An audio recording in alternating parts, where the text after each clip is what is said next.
नमस्कार दोस्तों, मैं विष्णु कुमार शर्मा, असिस्टेंट प्रोफेसर संस्कृत, आपका फिर एक बार स्वागत करता हूं हमारे YouTube चैनल पर। आज हम बात करेंगे मात्रा निर्धारण के नियमों की।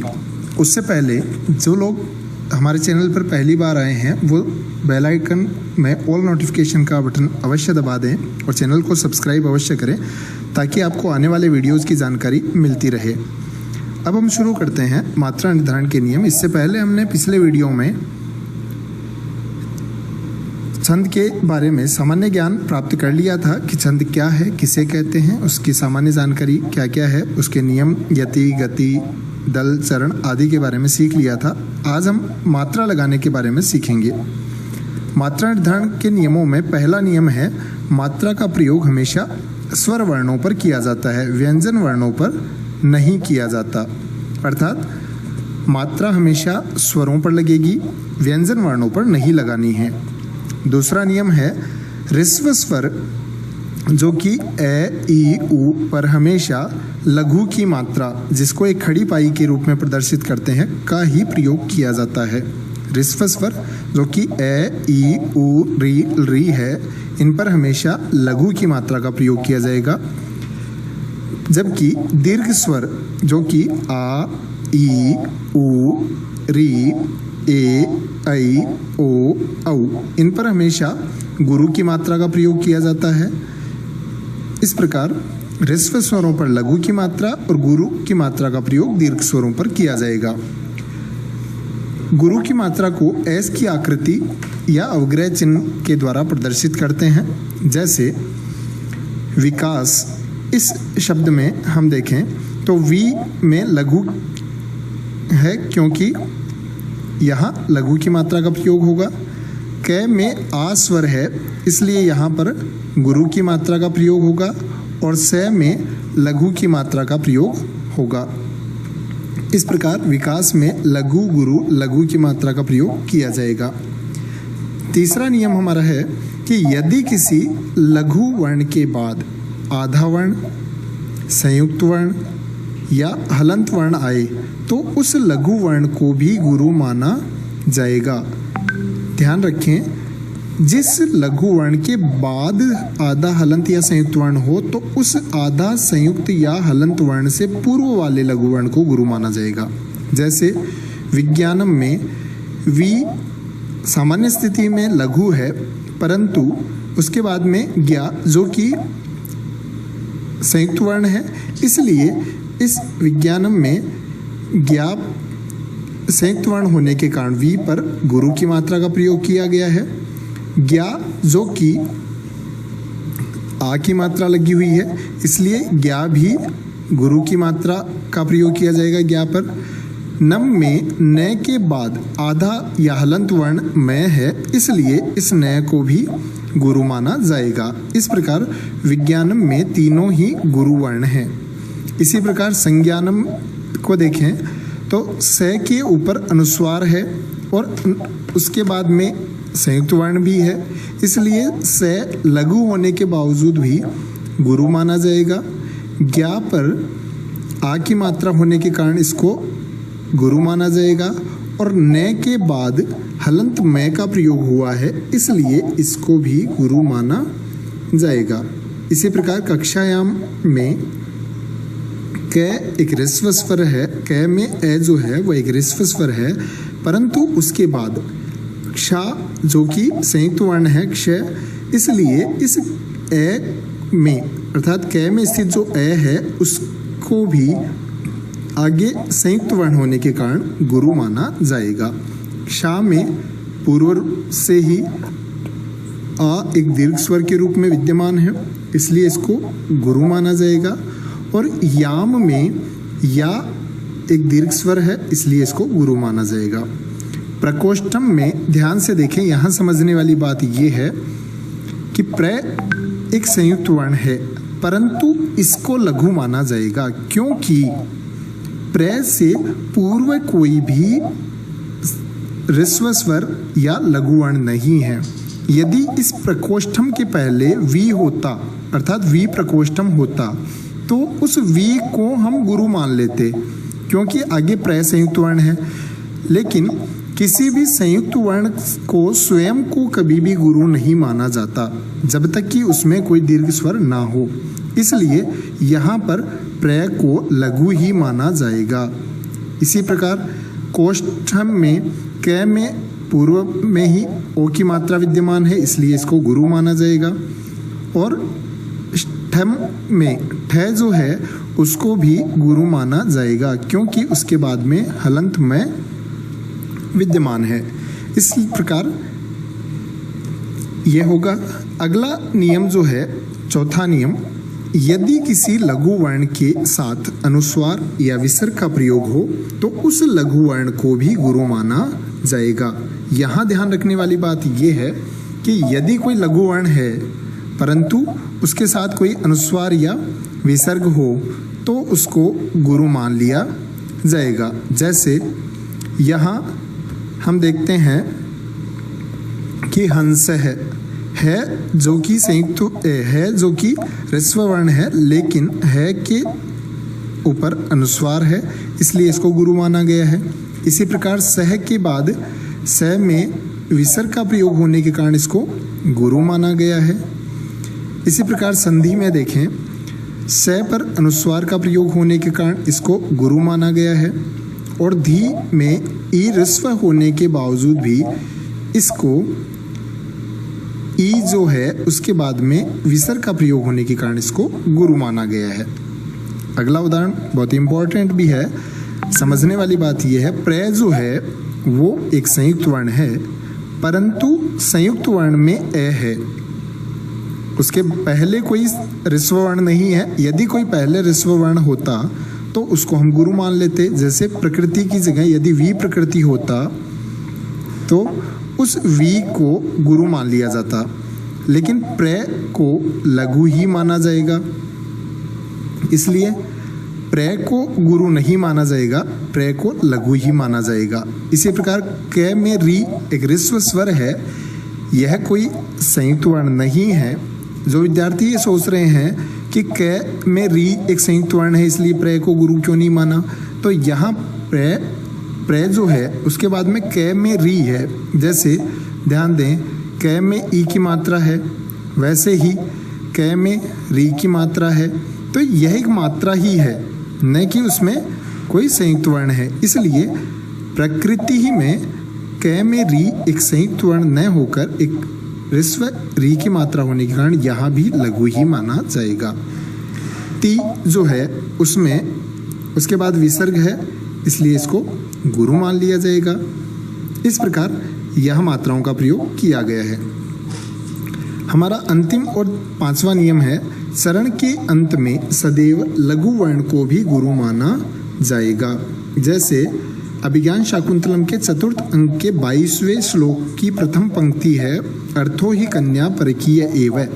यहाँ पर अर्थो ही कन्या परकीय अर्थात कन्या प्रयाधन होती है। इस लाइन में, इस पंक्ति में अगर ध्यान से देखें तो व जो है वो सामान्य स्थिति में तो लघु है, परंतु क्योंकि यह चरण के या पाद के अंत में है इसलिए इसको गुरु माना गया है। तो इस प्रकार पांचों नियम बहुत ही ध्यान से समझें। पहला नियम था मात्रा का प्रयोग स्वरों पर होता है, व्यंजन वर्णों पर नहीं। ह्रस्व स्वर पर लघु की मात्रा और दीर्घ स्वर पर गुरु की मात्रा का प्रयोग होता है। यदि किसी लघु वर्ण के बाद आधा संयुक्त या हलंत वर्ण आए तो उस लघु वर्ण को गुरु माना जाएगा। यदि किसी लघु वर्ण के साथ अनुस्वार या विसर्ग आए तो उस लघु वर्ण को भी गुरु मान लिया जाएगा।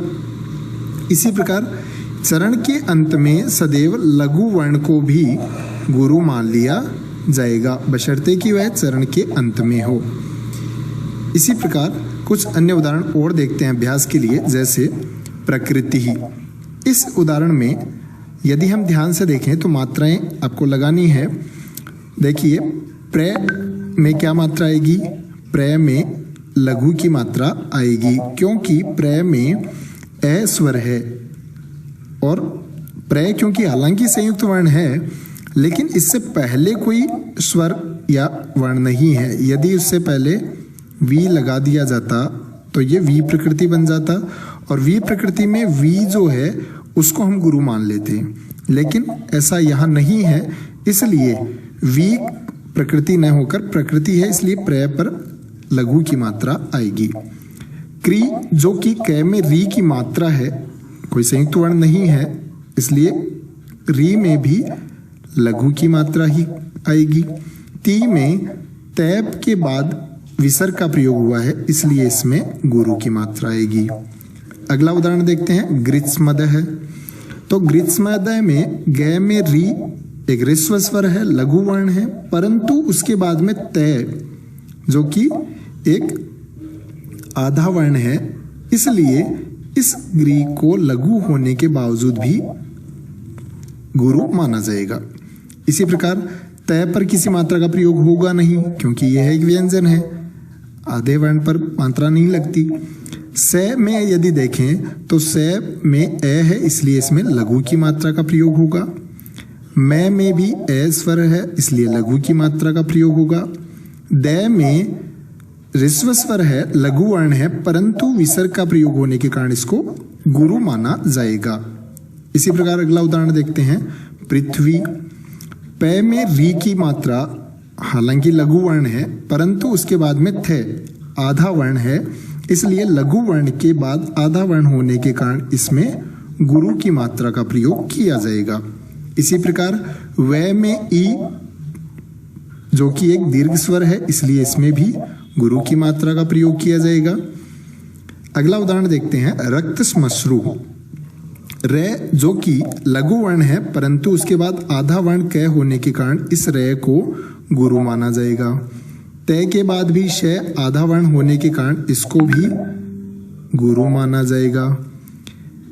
शय पर किसी मात्रा का प्रयोग होगा नहीं, क्योंकि शय एक व्यंजन है और व्यंजन पर मात्रा का प्रयोग नहीं होता।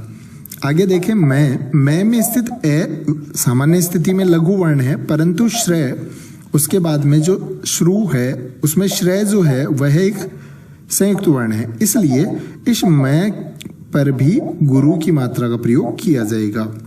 श्रु जो कि एक ऊ की मात्रा ऋस्व स्वर है, इसलिए इस पर लघु की मात्रा का प्रयोग करेंगे।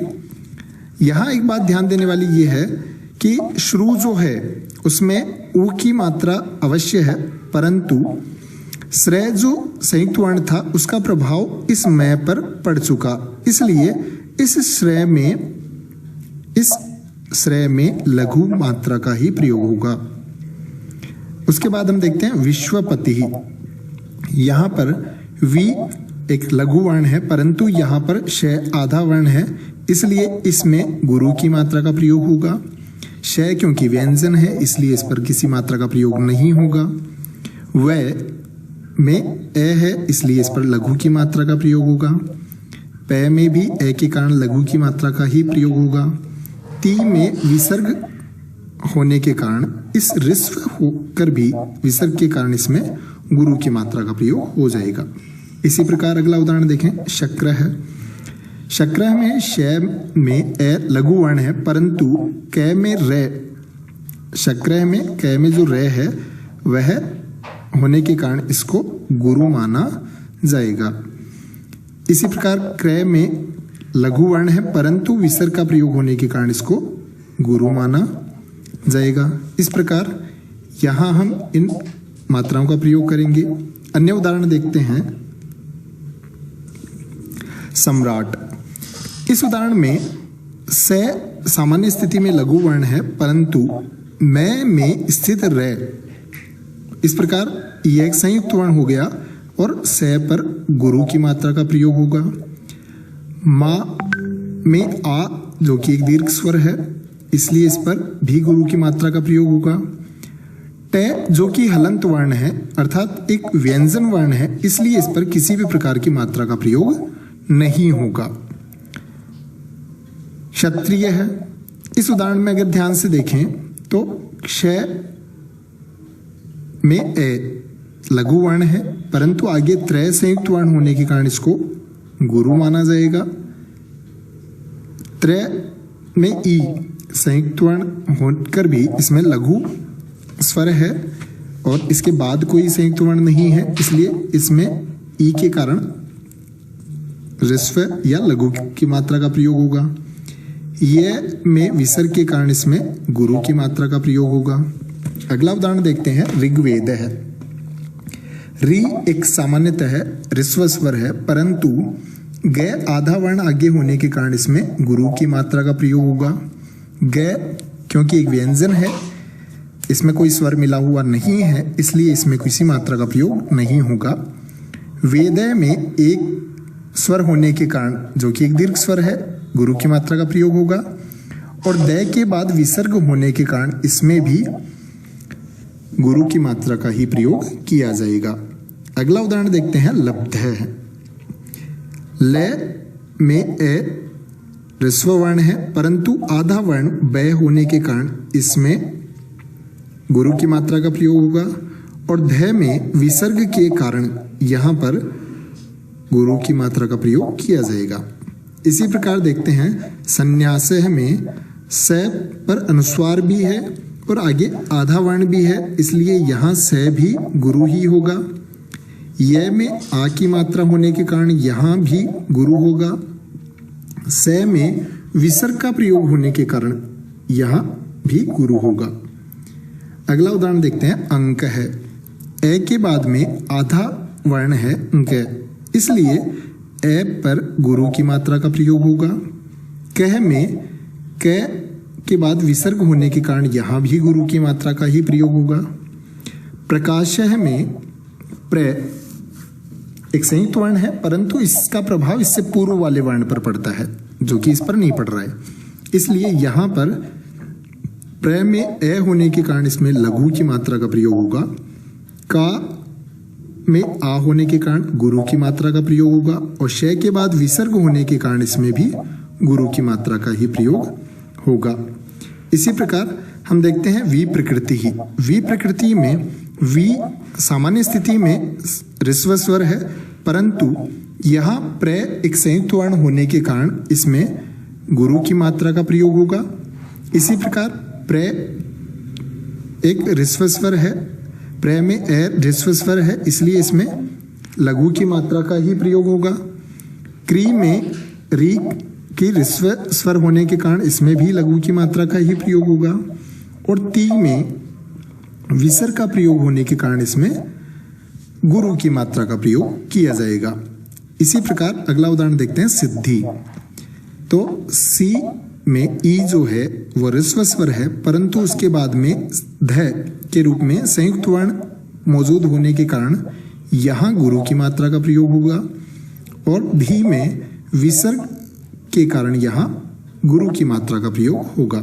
इस प्रकार हमने देखा कि हमारे जो नियम हैं कि किन किन कारणों से मात्राओं में परिवर्तन होता है, कि मात्रा, पुनः एक बार ध्यान से समझें इन नियमों को, कि मात्रा स्वरों पर लगेगी, व्यंजन वर्णों पर नहीं। ऋस्व स्वर पर लघु की मात्रा और दीर्घ स्वर पर गुरु की मात्रा लगेगी। लघु वर्ण के बाद आधा संयुक्त या हलंत वर्ण होने पर उस पर गुरु की मात्रा का प्रयोग किया जाएगा, लघु वर्ण होने पर भी। और यदि किसी लघु वर्ण के साथ अनुस्वार या विसर्ग आए तो भी उस पर गुरु ही माना जाएगा, और चरण के अंत में हमेशा गुरु माना जाएगा। इन नियमों को आगे हम जैसे उदाहरण पढ़ेंगे, अन्य छंद वगैरह पढ़ेंगे, तो उनके उदाहरण पढ़ने के साथ साथ इन नियमों को बार बार अभ्यास करेंगे। यहाँ इन नियमों को आपको अच्छे से याद कर लेना चाहिए। अब हम बात करते हैं गण किसे कहते हैं। तो सामान्य स्थिति में 3 वर्णों के समूह को गण कहते हैं। 3 वर्णों के समूह को गण कहते हैं। और छंद शास्त्र में 8 गण देखे जाते हैं।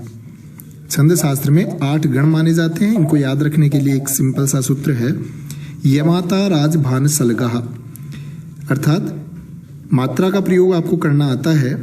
ये पर लघु की मात्रा, माँ पर गुरु की मात्रा, ता पर भी गुरु की मात्रा, इस प्रकार से इनमें सभी में मात्राएं आप लगा सकते हैं।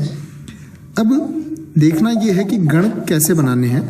तो इनमें हमें 8 गण बनते हैं। ये से यगण, माँ से मगण, तगण, रगण, जगण, भगण, नगण और सगण। अंत में जो लय है उससे लगन नहीं बनेगा। लय का तात्पर्य है लघु, और गुरु बनेगा ग से। इस प्रकार से तीन तीन वर्णों का समूह किस प्रकार बनाना है, जैसे यगण बनाना है तो य मा ता, अर्थात ये इसकी मात्राओं का प्रयोग होगा। यगण में लघु गुरु गुरु। इसी प्रकार तगण मगण बनाना है तो मा ता रा। इस प्रकार इन तीनों वर्णों का प्रयोग करना पड़ेगा। तो इसमें तीनों गुरु की मात्राओं का प्रयोग होगा, मा ता रा, अर्थात मगण में इन तीनों वर्णों का प्रयोग होगा। तगण में ता रा जय, अर्थात गुरु गुरु लघु की मात्रा का प्रयोग होगा। इसी प्रकार रा जय भा, अर्थात गुरु लघु गुरु। इस प्रकार से हम हमारे 8 गण इस तरह से बनाएंगे। यगण में लघु गुरु गुरु, मगण में तीनों गुरु वर्ण आएंगे, तगण में प्रारंभ में 2 गुरु और फिर एक लघु वर्ण आएगा, रगण में गुरु लघु गुरु आएगा। इस प्रकार से इन 8 गणों का हम प्रयोग करेंगे। इन गणों के आधार पर या इनके मात्राओं के आधार पर इनके अन्य नाम भी दिए जाते हैं, जो कि इस प्रकार से हैं। यगण को तीनों मात्राओं में अगर आप ध्यान से देखें तो एक लघु और 2 गुरु वर्ण हैं, तो तीनों में जो एक ही मात्रा है उनके आधार पर इसका नामकरण किया जा रहा है। जैसे आदि में लघु है, ये आदि, ये मध्य, ये अंत। इस प्रकार आदि में लघु होने के कारण इसका नाम दे दिया आदि लघु। इसी प्रकार मगण में सभी गुरुवर्ण होने के कारण इसे कह देंगे सर्वगुरु। तगण में इनके अंत में लघु वर्ण होने के कारण इसे कहेंगे अंत लघु। रगण में मध्य में लघु वर्ण है, इसलिए इसको मध्य लघु कह देंगे। और जगण में मध्य में गुरु वर्ण होने के कारण इसको मध्य गुरु कहेंगे। इसी प्रकार भगण में आदि में गुरु वर्ण है, इसलिए इसको आदि गुरु कहेंगे। नगण में सभी वर्ण लघु हैं, इसलिए इसको सर्वलघु कह देंगे। सगण में अंत में गुरु वर्ण होने के कारण इसको अंत गुरु कहेंगे, और अंत में जो लघु और गुरु। इस प्रकार से इस सूत्र का प्रयोग हम करते हैं गणों को पहचानने के लिए। इनके उदाहरण भी यहाँ दिए हुए हैं। जैसे अगर आप देखें, यगण का उदाहरण दिया है यशोदा, तो यशोदा में अगर आप मात्राओं का प्रयोग करेंगे तो य में लघु की मात्रा का प्रयोग होगा, शो में गुरु की मात्रा का प्रयोग होगा, और दा में भी आ की मात्रा होने के कारण गुरु की मात्रा का प्रयोग होगा। इस तरह से लघु गुरु गुरु, तो ये यगण बनेगा। इसी प्रकार अब अन्य उदाहरणों में भी यदि देखते हैं, जैसे मानधाता, तो मानधाता में मा में आ की मात्रा है, इसलिए गुरु, धा में भी गुरु और ता में भी गुरु। इस प्रकार तीनों ही गुरु वर्ण होने के कारण इसमें भी सर्व गुरु बनेगा। तेजस्वी में अगर आप देखें तो ते में एक ही मात्रा होने के कारण इसमें गुरु वर्ण आएगा।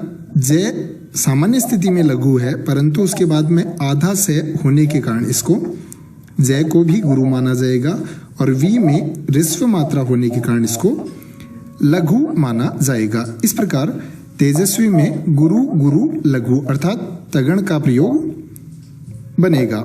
इसी प्रकार अन्य आप सभी गणों में देख सकते हैं। जैसे नगण में देखें तो तीनों ही लघु वर्ण हैं, इसलिए सर्वलघु है। इसी प्रकार इन सभी गणों का आप अभ्यास कर सकते हैं, अपने नाम लिखकर उनमें मात्राओं का प्रयोग कर सकते हैं। उनमें कौन कौन से गण बनते हैं यह आप बनाकर देखें। आपको आज का जो टॉपिक है उसमें मात्रा निर्धारण करना और गण लगाना बताया गया है, जिसमें यदि आपको कहीं भी कोई समस्या आती है या अभी भी किसी को कोई डाउट रहता है तो आप कमेंट करके अवश्य बताएं, ताकि आपको इसके लिए अगले वीडियो में और बताया जा सके। जिन लोगों ने चैनल को सब्सक्राइब नहीं किया है वह सब्सक्राइब अवश्य करें, ऑल नोटिफिकेशन को क्लिक करें ताकि आपको अगले वीडियोस के लिंक या नोटिफिकेशन मिलते रहें, और कमेंट अवश्य करें। धन्यवाद।